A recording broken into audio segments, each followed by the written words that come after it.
राम का धाम के संघर्ष सीरीज के पिछले भाग में आपने राम मंदिर के 500 वर्षों के संघर्ष को देखा।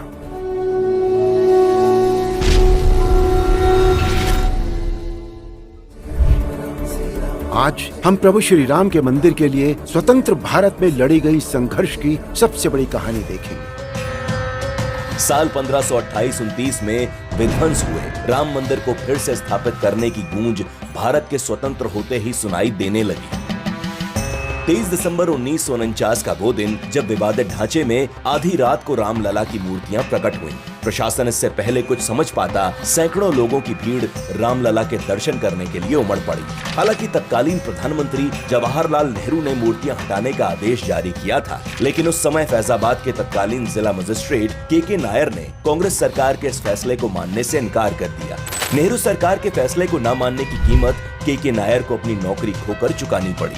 जहां एक तरफ राम भक्त नागरिक आंदोलन और भक्ति के सहारे राम मंदिर के लिए संघर्ष कर रहे थे, तो वहीं अब यह मामला कोर्ट की चौखट तक भी पहुंच चुका था।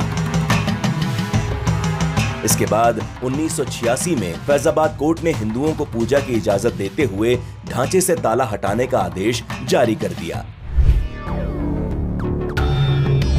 इसी समय जहां एक तरफ विश्व हिंदू परिषद मंदिर निर्माण के लिए आंदोलन को नई धार दे रही थी, तो वहीं लाल कृष्ण आडवाणी के नेतृत्व में भाजपा ने सोमनाथ से लेकर अयोध्या तक राम रथ यात्रा प्रारंभ की। 500 सालों से संघर्ष कर रहे राम भक्तों का जत्था कार सेवा के लिए अयोध्या पहुंचने लगा। इसी दौरान राम का धाम बनाने को आतुर राम भक्तों पर साल 1990 में उत्तर प्रदेश की मुलायम सरकार ने गोली चलाने के आदेश दिए, जिसके बाद सरयू का पानी राम भक्तों के खून से लाल कर दिया गया। इसी पुलिस या गोलीबारी में कोठारी बंधुओं सहित कई कार सेवकों की निर्मम हत्या कर दी गई। इसके बाद 6 दिसंबर 1992 को एक बार फिर कार सेवकों ने अयोध्या में कार सेवा की, जिसके बाद विवादित ढांचे को गिरा दिया गया।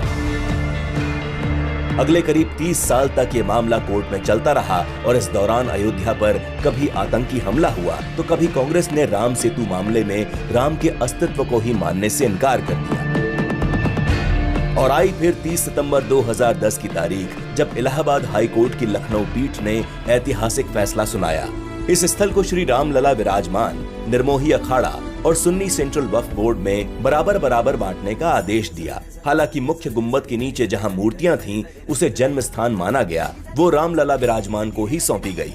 हाई कोर्ट के इस फैसले के बाद अब ये केस सुप्रीम कोर्ट में था। पिछले 500 सालों से राम भक्त कभी शक्ति से, कभी भक्ति से, कभी युक्ति से अपनी लड़ाई लड़ रहे थे, लेकिन अभी भी मंदिर निर्माण का सपना पूरा नहीं हुआ था। अभी तो सुप्रीम कोर्ट में राम मंदिर के लिए अंतिम और सबसे बड़ी लड़ाई लड़नी बाकी थी।